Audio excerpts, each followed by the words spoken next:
I do love that music. I have to tell you, I do love listening to that organ music and the piano. And during the prayer, hearing Sweet Hour of Prayer being played, that was a wonderful thing. Good morning to all of you members of the NAACP. And thank you to Bishop Graves for his generous introduction. And thank you also to President Ben Jealous and Chairman Rosalind Brock for the opportunity to be here this morning and for your hospitality. This is an honor to address you, and one I had not expected, and one I value very highly. I appreciate the chance to speak first, even before Vice President Biden will get his turn tomorrow. I just hope the Obama campaign doesn't think you're playing favorites. Now, you know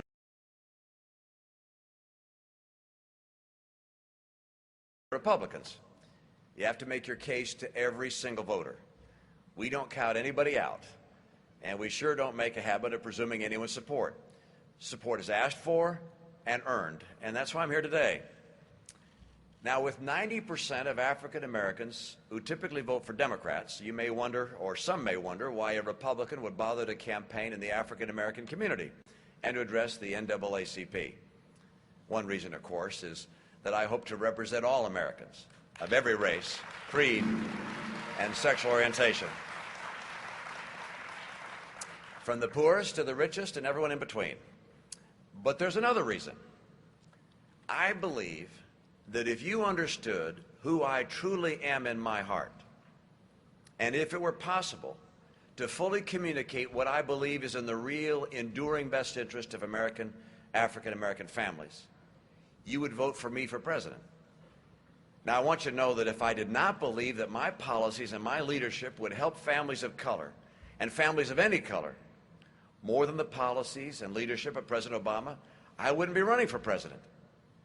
Now, of course, you know the opposition charges that I and people in my party are running for office to help the rich. Nonsense. The rich will do just fine whether I'm elected or not. The president wants to make this campaign about blaming the rich, and I want to make this a campaign about helping the middle class in America.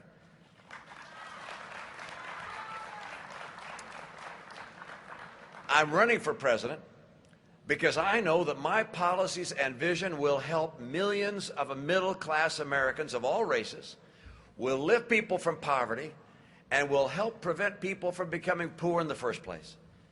My campaign is about helping the people who need help. The course the president has set won't do that. My course will. Now, when President Obama called to congratulate me on becoming the presumptive Republican nominee, a gracious call, he said that, quote, he looked forward to an important and healthy debate about America's future. To date, I'm afraid that his campaign has taken a different course than that. But in campaigns at their best, voters can expect a clear choice, and candidates can expect a fair hearing, only more so from a venerable organization like this one.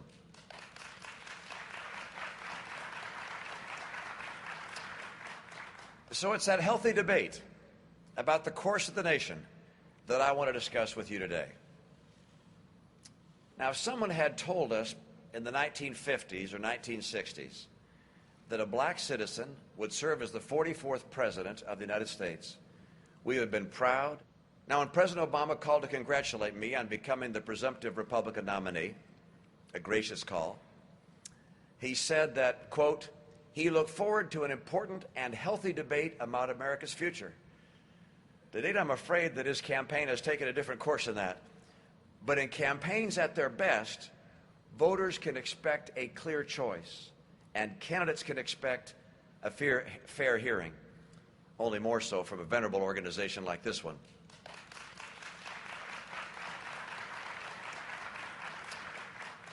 So it's that healthy debate about the course of the nation that I want to discuss with you today.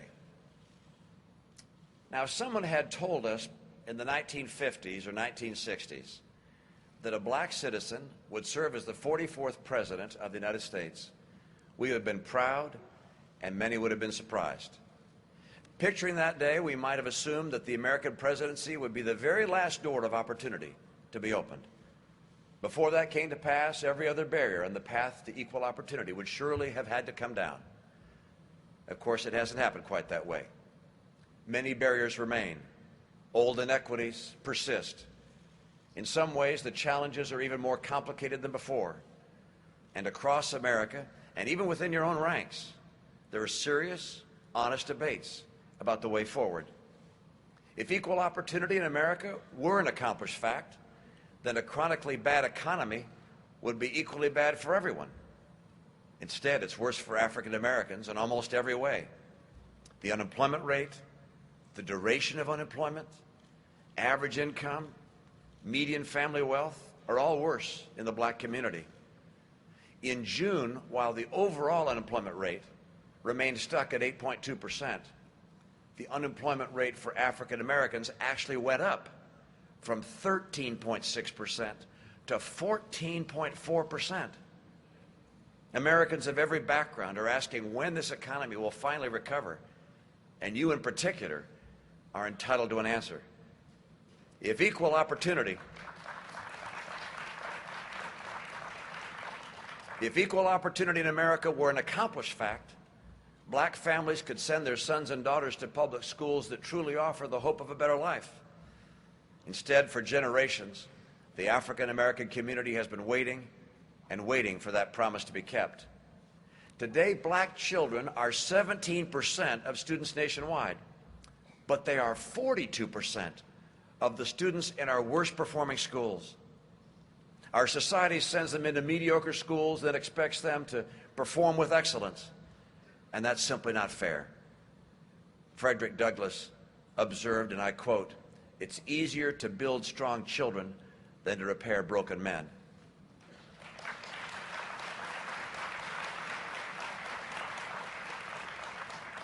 And yet, instead of preparing these children for life, too many schools set them up for failure.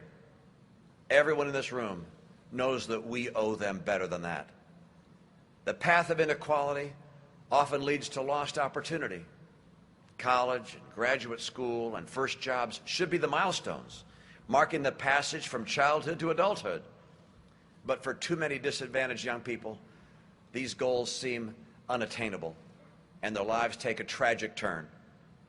Many live in neighborhoods filled with violence and fears and empty of opportunity. Their impatience for change is understandable. They're entitled to feel that life in America should be better than this. They're told even now to wait for improvements in our economy and in our schools. But it seems to me that these Americans have waited long enough.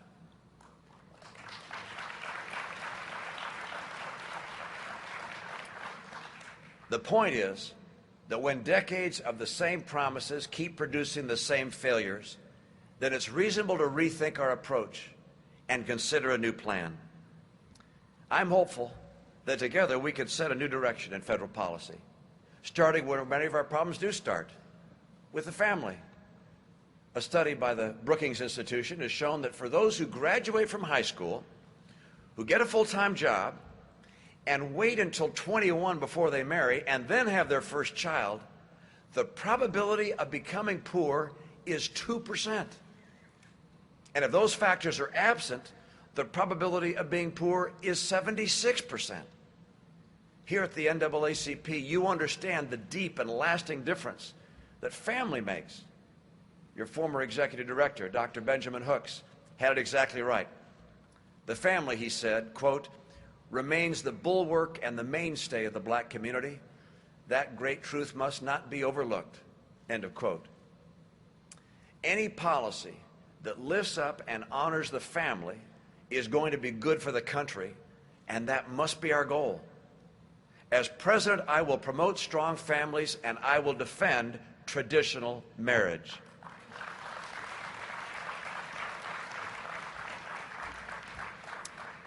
Now, as you may have heard from my opponent, I'm also a believer in the free enterprise system. I believe it can bring change where so many well-meaning government programs have failed. I've never heard anyone look around an impoverished neighborhood and say, you know, there's just too much free enterprise around here. Too many shops, too many jobs, too many people putting money in the bank. What you hear, of course, is how do we bring in jobs? How do we make good, honest employers want to move in, stay in? And with the shape the economy is in today, we're asking that question more and more. Free enterprise is still the greatest force for upward mobility, economic security, and the expansion of the middle class. We've seen in recent years what it's like to have less free enterprise. As president, I'll show the good things that can happen when we have more free enterprise, more business activity, more jobs, more opportunity, more paychecks, more savings accounts. On day one, I'll begin turning this economy around with a plan for the middle class. And I don't just mean for those who are middle class now. I also mean for those who've waited so long for their chance to join the middle class.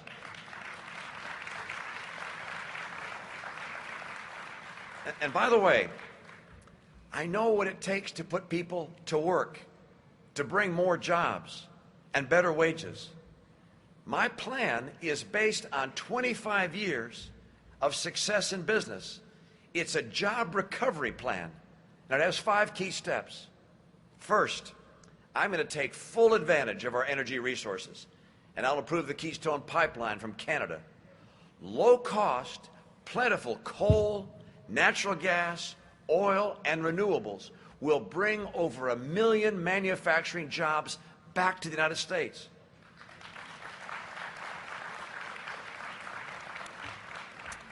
Second, I want to open up new markets for American goods. We're the most productive major economy in the world, so trade means good jobs for Americans. But trade has to be fair and free, so I'll clamp down on cheaters like China and make sure they finally play by the rules and don't steal our jobs.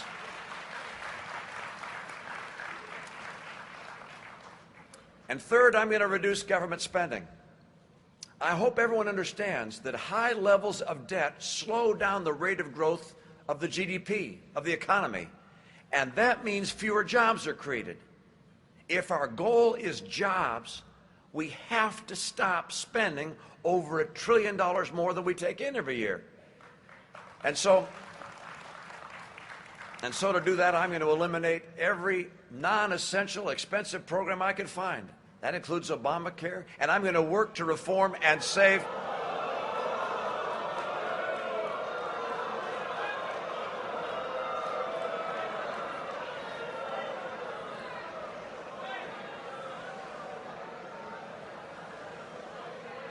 You know, there was a survey of the Chamber of Commerce. They carried out a survey of their members, about 1,500 surveyed. And they asked them what effect that Obamacare would have on their plans. And 3/4 of them said that made them less likely to hire people. So I say again, if our priority is jobs, and that's my priority, that's something I'd change. And I'd replace with something that provides to people something they need in health care, which is lower cost, good quality, a capacity to deal with people who have pre-existing conditions. And I'll put that in place. And I'll also work to reform and save Medicare and Social Security. People keep talking about the fact that those programs are on the pathway to insolvency, and yet nothing gets done to fix them. I will fix them and make sure they're permanent and secure for our seniors today and for seniors tomorrow. And I'll do that in part by means testing the benefits, meaning higher benefits for lower income people and lower benefits for higher income folks.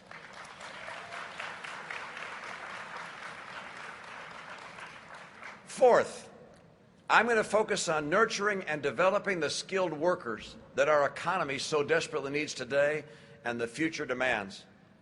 This is the human capital with which tomorrow's bright future can be built. And by the way, too many homes and too many schools are failing to provide our children with the skills and education that are essential for anything other than a minimum wage job.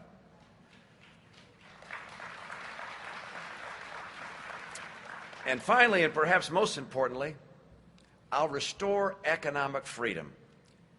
This nation's economy runs on freedom, on opportunity, on entrepreneurs, on dreamers who innovate and build businesses.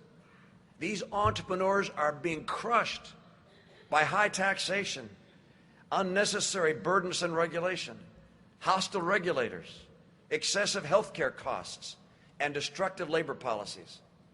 I will go to work to make America the best place in the world for innovators, for entrepreneurs, and for businesses large and small. Do these 5 things: open up energy, expand trade, cut the growth of government, focus on better educating tomorrow's workers today, and restore economic freedom, and jobs will come back to America, and wages will rise again. We have got to do it. And I know the president will say he's going to do those things, but he has not, he will not, he cannot, and his last 4 years in the White House prove it definitively. If I'm president, job one for me will be creating jobs. Let me say that again. My agenda is not to put in place a series of policies that get me a lot of attention and applause. My policy will be, number 1, create jobs for the American people. I do not have a hidden agenda. And I submit to you this: if you want a president who will make things better in the African American community, you are looking at him. You take a look. Finally, I will address the institutionalized inequality in our education system. And I know something about this from my time as governor. In the years before I took office, our state's leaders had come together to pass bipartisan measures that were making a difference. In reading and in math, our students were already among the best in the nation. And during my term, they took over the top spot. Those results revealed what good teachers can do if the system will only let them. The problem was, this success wasn't shared. A significant achievement gap between students of different races remained, so we set out to do our best to close it.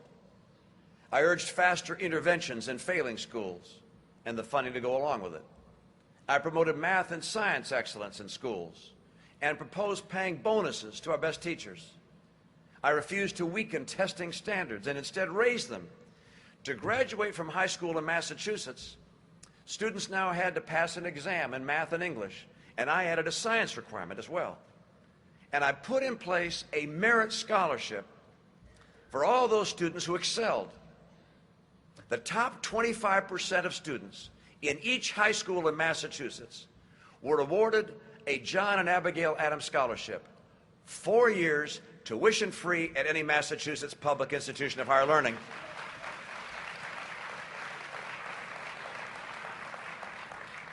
And when I was governor, not only did our test scores improve, we also narrowed the achievement gap.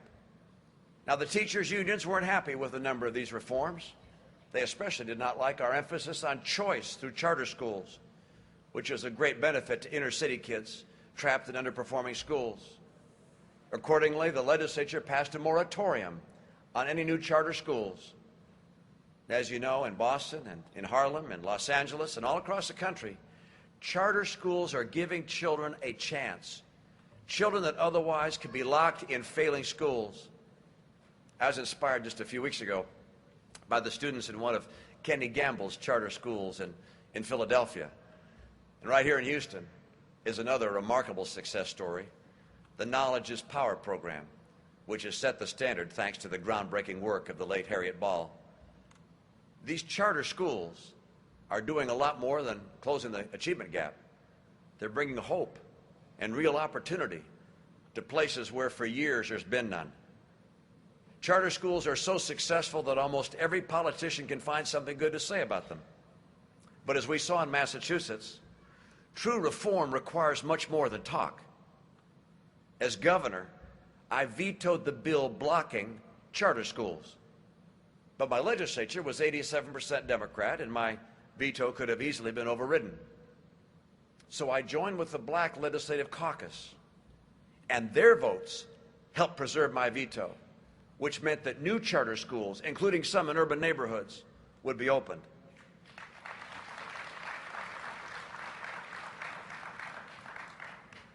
When it comes to education reform, candidates can't have it both ways. Talking up education reform while indulging the same groups that are blocking reform. You can be the voice of disadvantaged public school students, or you can be the protector of special interests like the teachers' unions, but you can't be both. I've made my choice, As president, I will be a champion of real education reform in America, and I won't let any special interest get in the way.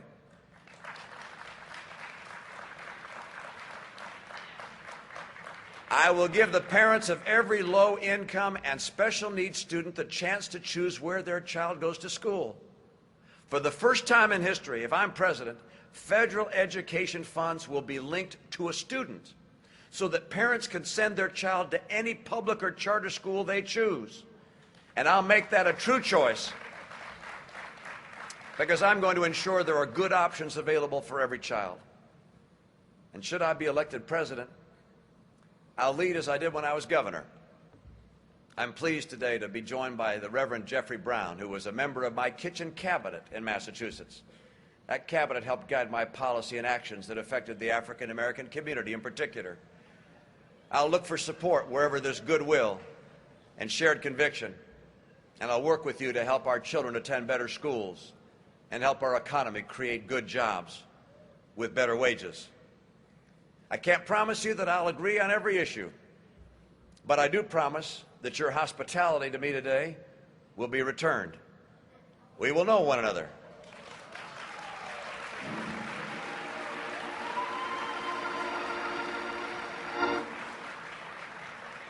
And we will work to common purpose. I will seek your counsel. And if I'm elected president and you invite me to next year's convention, I will count it as a privilege. And my answer will be yes.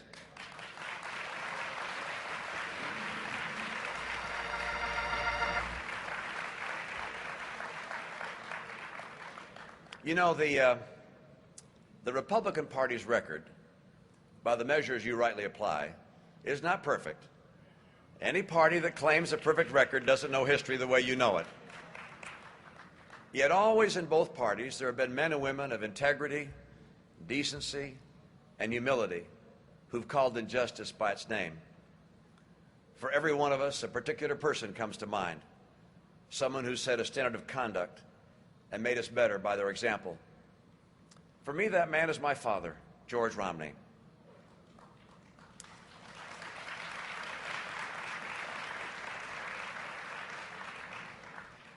It wasn't just that my dad helped write the civil rights provision for the Michigan Constitution, though he did.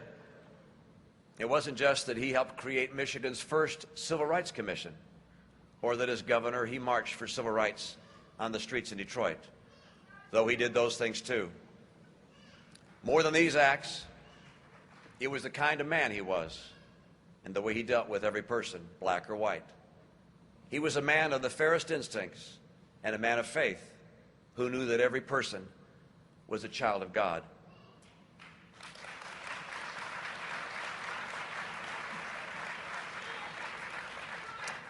I'm grateful to him for so many things, and above all, for the knowledge of God, whose ways are not always our ways, but whose justice is certain and whose mercy endures forever.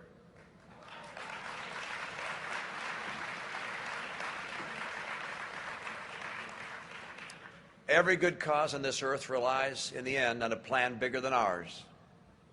Without dependence on God, Dr. King said, our efforts turn to ashes and our sunrises into darkest night. Unless His Spirit pervades our lives, we find only what G.K. Chesterton called cures that don't cure, blessings that don't bless, and solutions that don't solve. End of quote.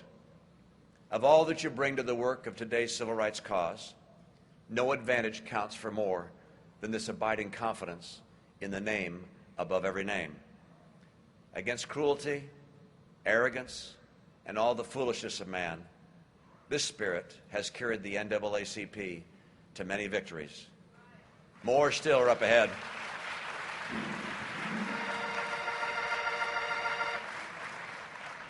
So many victories are ahead, and with each one of them, we will be a better nation.